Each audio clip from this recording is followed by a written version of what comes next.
Olá, meus caros Champions, tudo beleza? Vamos ajeitar essa postura, vamos chegar e ficar e assistir comigo essa videoaula sobre o Segundo Reinado. A nomenclatura Segundo Reinado se deve, né? Pois nós temos aqui uma continuidade da monarquia brasileira através de Dom Pedro II, que obviamente aí pelo seu nome você percebe, né, que antes disso o Brasil havia sido governado por seu pai, Dom Pedro I. O governo de Dom Pedro I terminaria em 1831, teríamos 9 anos de período regencial, e aí começa o Segundo Reinado. Quando Dom Pedro está chegando ao poder, estão acontecendo ainda algumas revoltas regenciais, e Dom Pedro não tinha que ter subido ao poder em 1840, ele teria que ter subido em 1844, quando ele já teria que ter aí 18 anos e não 14. Isso foi uma manobra política que aconteceu ali porque havia medo dos meios políticos, da fragmentação, né, do completo colapso do Brasil como a gente conhece. Estava havendo revoltas por toda parte, ideias separatistas correndo, muitos tipos de manifestações contra as péssimas condições sociais, econômicas, descaso político. Então decidiram colocar o Dom Pedro para governar ali, né, numa manobra chamada de golpe da maioridade. Mas aí você fala, e o cara com 14 anos ia conseguir governar? Rodeado daqueles velhão, daquelas raposas da política que ficaram por gerações ali em cargos políticos? Isso foi uma pergunta, né? E eu te respondo, sim. Dom Pedro II ali, até de certa forma ao contrário de seu pai, Dom Pedro II estava preparado para esse governo. Dom Pedro II teve uma educação notável. Dom Pedro II foi preparado desde criancinha para assumir o poder, então ele tinha toda a capacidade para isso, ele tinha conselheiros ali como José Bonifácio, que entendia muito bem os ventos e sabores políticos, né? Inclusive tem um município com o nome desse conselheiro aqui pertinho de nós, no interior paulista, né? E Dom Pedro II coloca fim ao período regencial, então, e isso é resultado de uma atitude dos partidos liberal e conservador. O Partido Liberal e o Partido Conservador se unir para tomar uma medida política em prol do Brasil era algo muito impensável para a época. Pensa em algo equivalente para os dias de hoje aí, de dois partidos políticos que se odeiam, que um não pode existir com o outro, se unindo pelo bem do Brasil, né? Tomando uma medida que ninguém acreditava que seria possível. E foi exatamente isso que aconteceu. Com o imperador no poder, né, os ânimos políticos e sociais se acalmam, inclusive a própria igreja colocava ali um semblante sagrado em volta da figura do imperador, né, os governadores, líderes políticos, todo mundo respeitava muito o imperador. É claro que em contrapartida ele distribuía muito título de nobreza, né, barão, duque, enfim. E é um momento também já de resfriamento do escravismo. Muita gente imagina que o trabalho escravo teve seu fim nos últimos anos já do século XIX, né, em 1888. Mas na verdade ele já vinha se enfraquecendo, ele já estava em coma desde décadas antes, tudo começando na década de 1840, com a Lei Bill Aberdeen. Os britânicos estavam pressionando pelo fim do trabalho escravo. Não que eles morressem de amores pela massa de escravos, não imaginemos que seja isso. Mas os britânicos estavam vivendo a Revolução Industrial, assunto que ainda vamos tratar nesse canal aqui. Eles estavam produzindo muita mercadoria numa velocidade e escala jamais vista. E como vender essa mercadoria em localidades onde haviam massas de escravos que não têm dinheiro para consumir nada? Né? Portanto, eles começam a pressionar países que ainda usavam o trabalho escravo, como o Brasil, para parar de usar mas como uma medida para os ingleses terem mercado para suas mercadorias ali, né? Mas o Dom Pedro e a massa de deputados ali que governava o Brasil, vale ressaltar que o segundo reinado, Dom Pedro não governa sozinho. Ele possui os deputados ali que estão junto dele, ele possui seus ministros. O Brasil ele tem três poderes muito bem consolidados nesse momento. Há também o quarto poder, que é o poder moderador, que Dom Pedro usa para, de certa forma, intervir nos outros poderes. Então, os deputados não queriam o fim do trabalho escravo, pois a maioria era fazendeiro e possuíam escravos, ou pelo menos possuíam eleitores senhores de escravos, né? Já que o voto naquela época era masculino e era para quem era alfabetizado, né, gente? Normalmente pessoas de posses. Então, a Inglaterra dá o primeiro passo e cria a Lei Bill Aberdeen. Aí você fala, e daí? Uma lei criada na distante terra do Big Bang. Bom, então, né, aluno? O que acontece é que a Bill Aberdeen proíbe o tráfico de escravos no Oceano Atlântico. A maior marinha da época era a Marinha Britânica, né? Que inclusive teve um papel importantíssimo décadas antes, afundando a marinha de Napoleão Bonaparte. Então já era consolidadamente e muito bem comprovado a maior de todas as marinhas. Os ingleses começam a tratar como navios piratas os navios negreiros, inclusive enforcando em praça pública na Inglaterra as tripulações dessas embarcações aí.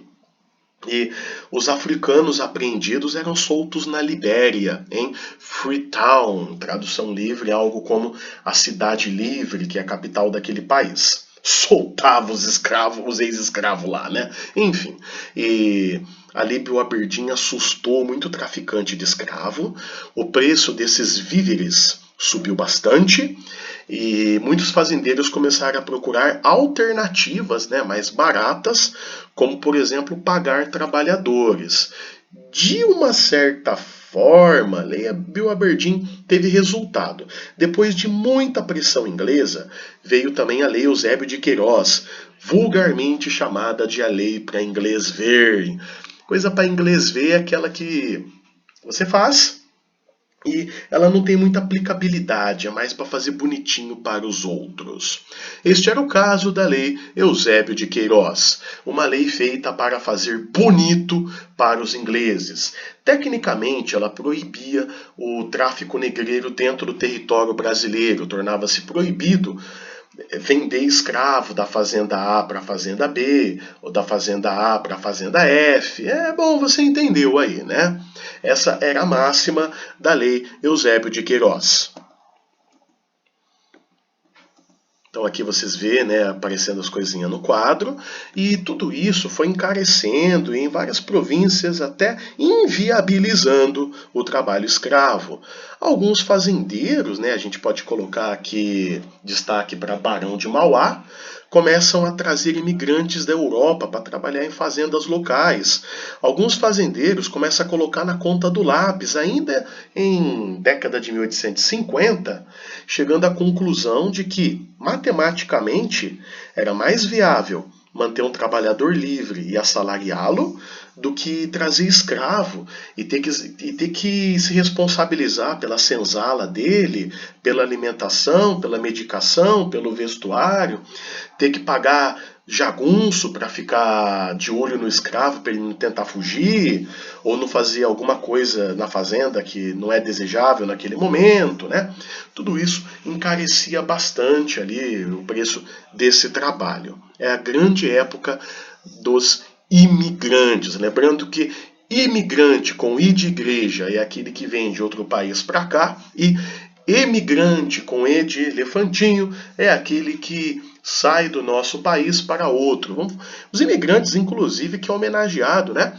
Em nome de rodovia, em monumento, em muita novela daquelas manteiga cheia de choradeira, mas você sabe bem do que eu estou falando, né? Então, esses imigrantes aí são basicamente alemães, italianos, portugueses, haviam também ali espanhóis, eslavos. Você poderia me perguntar, mas professor, por que tanto imigrante da Europa vindo para o Brasil? Hoje é o brasileiro que quer ir para a Europa. E como é que fica? Bom, aluno, aí eu te respondo, né? Que a Europa estava passando por mudanças econômicas, mudanças no modelo produtivo, guerras, tudo isso podemos falar em futuras aulas. Deixa aí nos comentários se você quiser saber mais. O tópico aqui mais mesmo é o Segundo Reinado. Falei do Barão do Mauá, né?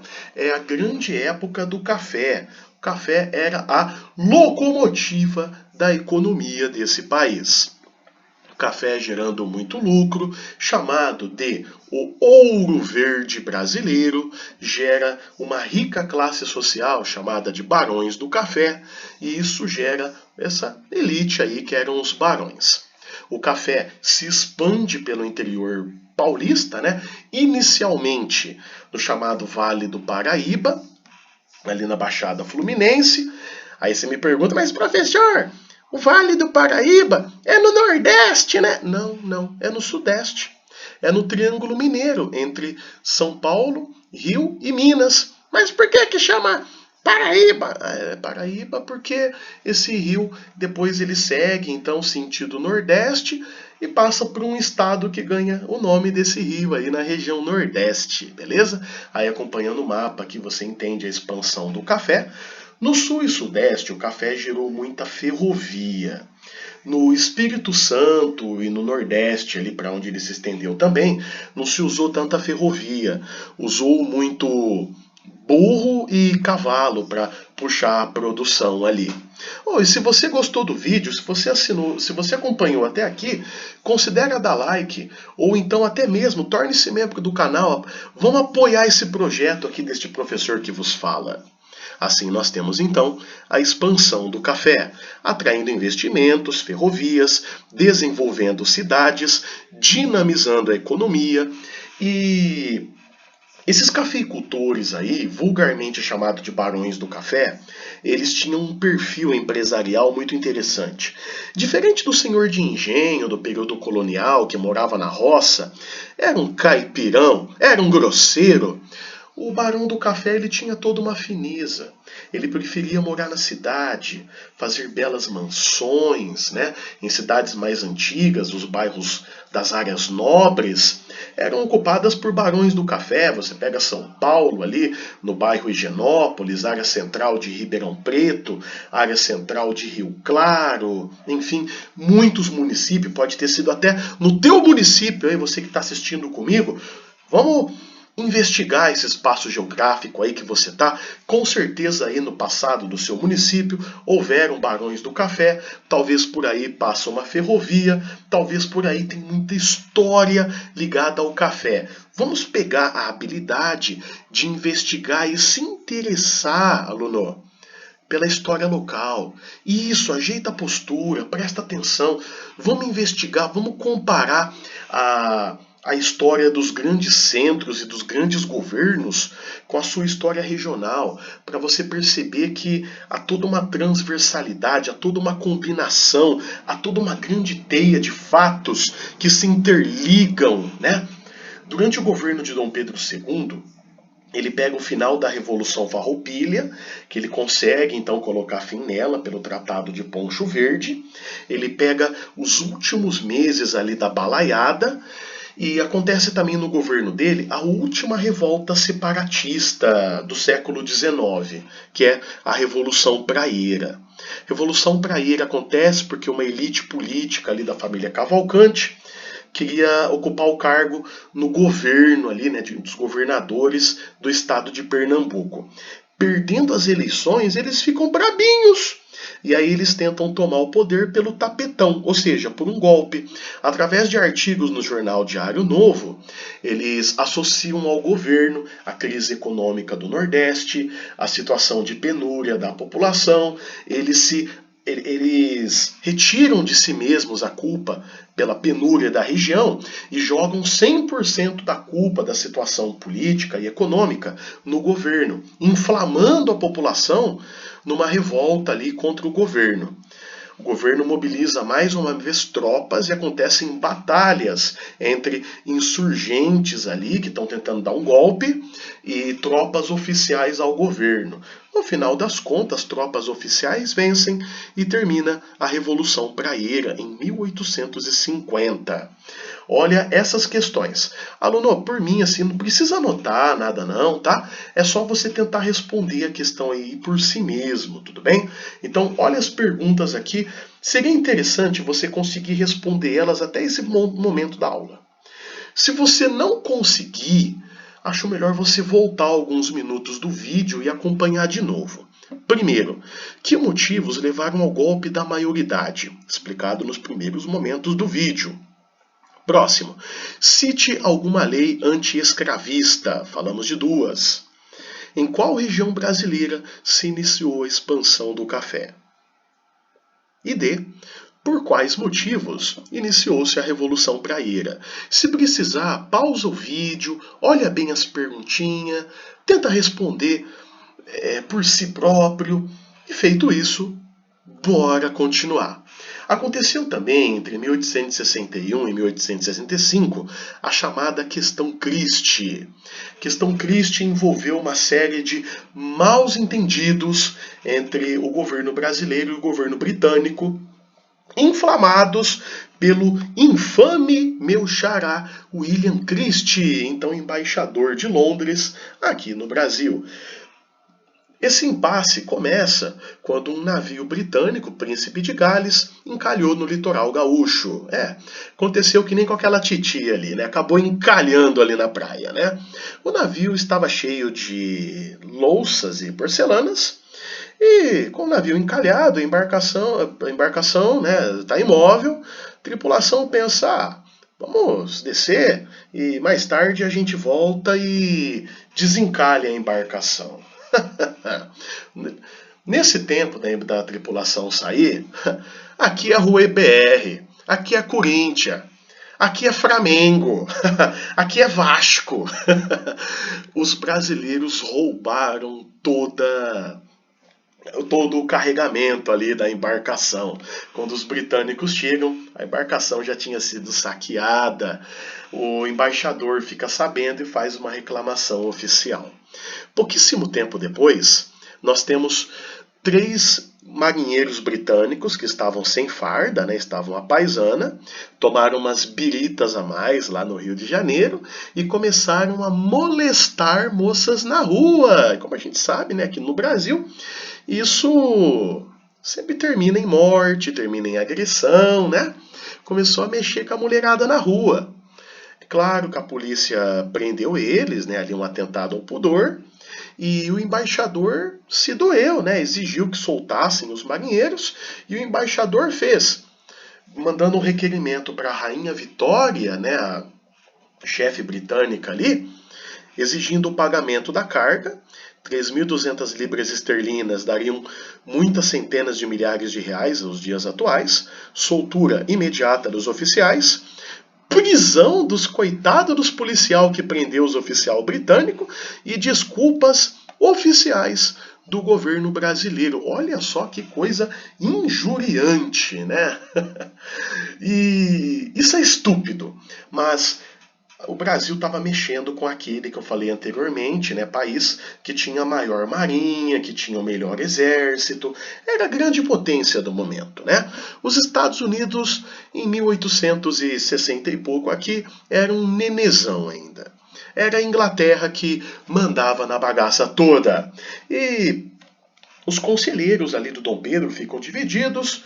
O Dom Pedro decide lançar a solução da questão para o rei da Bélgica, o rei Leopoldo. Perguntou ao rei Leopoldo, conhecido como rei juiz, né? Perguntou para o rei Leopoldo o que ele achava disso tudo. Todo mundo achou que o Dom Pedro estava doido. O rei Leopoldo. Leopoldo era genro da rainha Vitória, era casado com uma das filhas dela. Mas o rei Leopoldo ele teve uma decisão mais favorável ao Brasil. O rei Leopoldo falou que o Brasil tinha que soltar os oficiais britânicos, pagar a carga, mas não pedir desculpas. Feito isso, então, né, o Brasil fez tudo isso. Inclusive, desses 3 marinheiros, eles eram tão tranqueira que um deles morreu assassinado na Inglaterra pouco tempo depois, tá? Diga-se de passagem. E a Inglaterra queria um pedido oficial de desculpas por pressão do embaixador. O governo brasileiro não pediu desculpas, apesar de ter sido elegante em pagar a carga e soltar os marinheiros, mesmo depois dos delitos dele, né? A Inglaterra acabou rompendo relações diplomáticas com o Brasil, achando que o Brasil iria suplicar misericórdia ali, né? Mas o Brasil, vendo o rompimento com as relações econômicas com a Inglaterra, se aproximou muito da França, a arqui-inimiga da Inglaterra. Pouco tempo depois, a Rainha Vitória mandou um pedido de desculpas para o Dom Pedro através de uma carta e tudo se resolveu dessa forma, né? Por fim, as relações econômicas entre eles acabou se restabelecendo. Aqui nós temos a primeira parte da série de aulas sobre o Segundo Reinado. Se gostou, não esqueça de dar like. Muito obrigado por ter acompanhado até aqui. Eu vou ficando por aqui e encontro vocês aqui nesse canal no próximo vídeo. Obrigado e até mais. Tchau, tchau.